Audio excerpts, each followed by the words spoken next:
Investidores, hoje vamos para a última atualização do ano e hoje quero trazer para vocês o cenário da FET. Essa é uma criptomoeda que a gente vem cobrindo bastante aqui anteriormente. Eu havia compartilhado com vocês que o nosso cenário base é que a gente mandou uma onda 4 aqui no prazo maior, estamos dentro de uma possível onda 5 para buscarmos aí a casa ali por volta dos $8. Faz bastante tempo que a gente vem trazendo essa ideia, desde que o ativo finalizou aqui a sua correção por volta dos 80 cents, correto? Nos últimos dias a gente vem com uma correção aí de quase 50%, é bastante coisa, tá? Mas, turma, bora lá.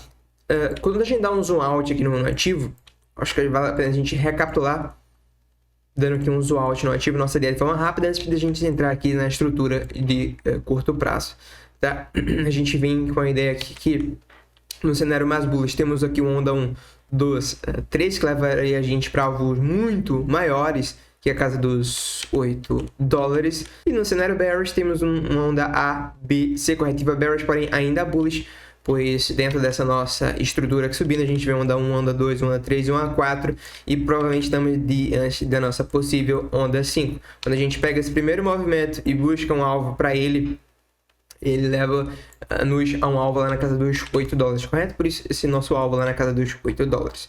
Beleza, a nossa ideia sempre foi que dentro dessa estrutura aqui maior, a gente mandou aqui uma possível onda 4 e estamos subindo uma possível onda 5. Claramente a gente sobe aqui com a estrutura de 5 ondas, mudando a estrutura, uma vez que ultrapassou aqui a casa dos 1,60, correto? E desde então a gente vem corrigindo. Esse movimento que a gente subiu não foi um movimento, claro, de 5 ondas, né? A gente sobe no movimento de 3 ondas. Isso mostra pra gente, muito provavelmente, um movimento corretivo acontecendo ainda, tá? Então, o meu cenário base, com as informações que temos, é que a gente ainda tá numa tendência de alta no prazo maior. Muito provavelmente, mandamos aqui uma onda 1, tá? Com 5 ondas dentro dela. Provavelmente, uma vez que a gente sobe aqui com 3 ondas, a gente pode ainda estar desenvolvendo a nossa onda 2 para depois eventualmente mandar uma 3, uma 4 e uma 5 subindo no prazo maior para buscar nossos alvos lá em cima. Então, aquele nosso cenário base, quando a gente busca alvos maiores, uma casa dos $8, ele ainda segue de pé, correto?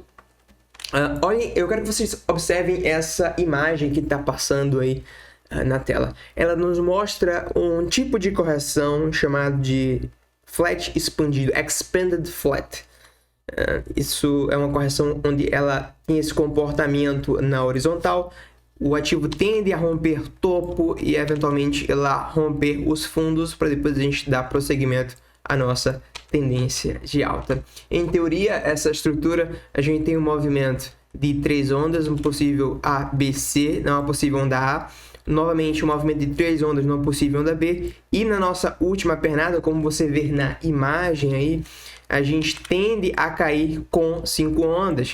Então, antes de fato a gente estar num movimento como esse, em teoria, cabe ainda nessa nossa possível última pernada, mais uma última puxada aqui para baixo para fechar a nossa quinta onda dessa possível onda. Se é importante a gente falar possível, pois estamos falando de probabilidades, mas daí então a gente, quem sabe, finalizar aqui esse nosso movimento corretivo para voltarmos a subir, tá? Então, se você tem FET na carteira, cuidado para não ser uma das pessoas que venham vender no fundo, caso a gente tenha uma última pernada aqui para baixo. Por isso a thumb desse vídeo escrito cuidado na tela, tá? Cuidado para não estar vendendo, provavelmente no fundo, se eventualmente a gente vir nesses níveis aqui abaixo. É claro que eventualmente a gente vindo nesses níveis, a gente precisa analisar conforme as coisas estão acontecendo, tá?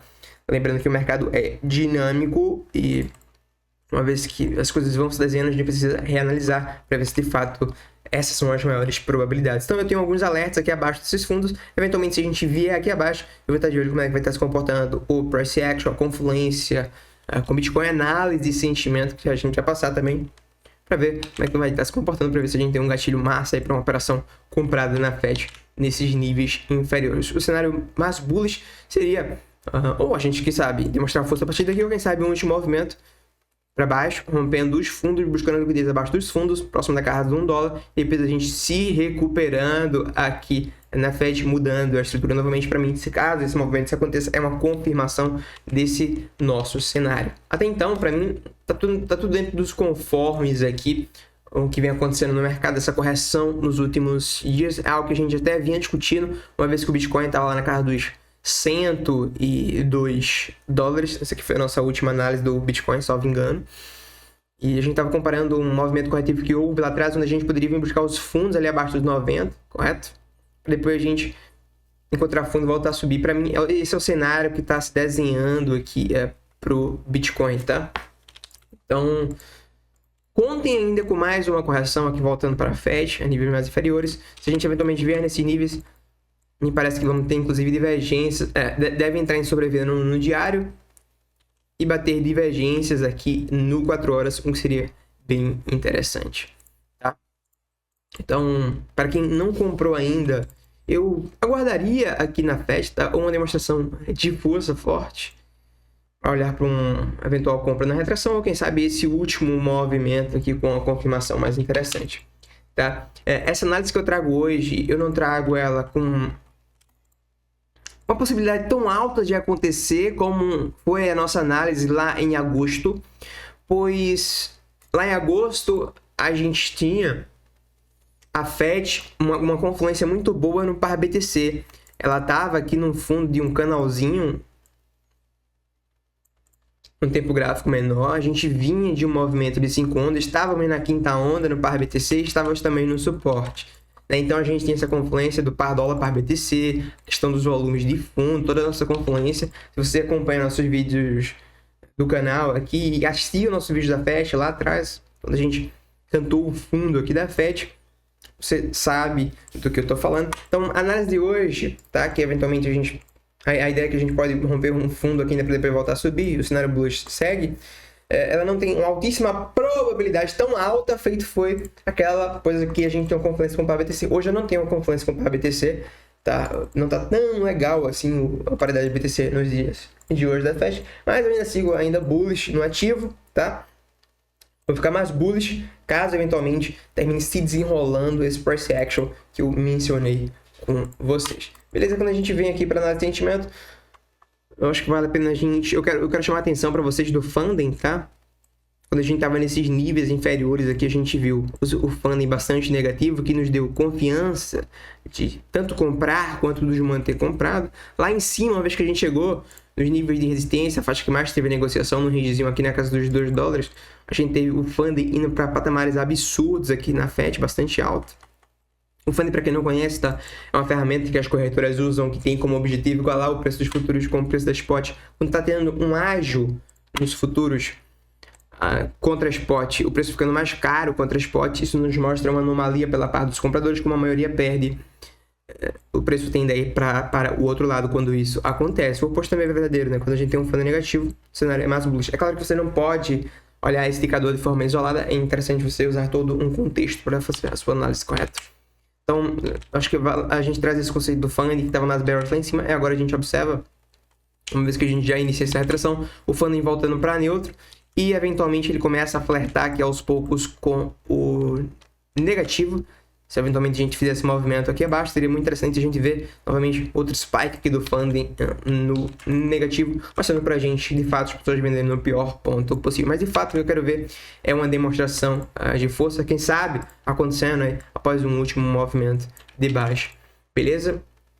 Então, turma, eu ainda sigo bullish na Fed, porém para mim é importante ela manter aqui a casa dos $1, manter no seguinte sentido: não ir muito além numa correção. Eu quero ver de fato se eventualmente essa queda continue, uma última pernada de baixa, uma última quinta onda para a gente finalizar o movimento corretivo e voltar a subir. Antes de finalizar essa análise aqui, eu acho que vale a pena a gente traçar alvos aqui para essa retração. Tá? Considerando isso aqui uma onda 1 e uma 2 desenhando, a gente traça o Fibonacci desse fundo até esse topo.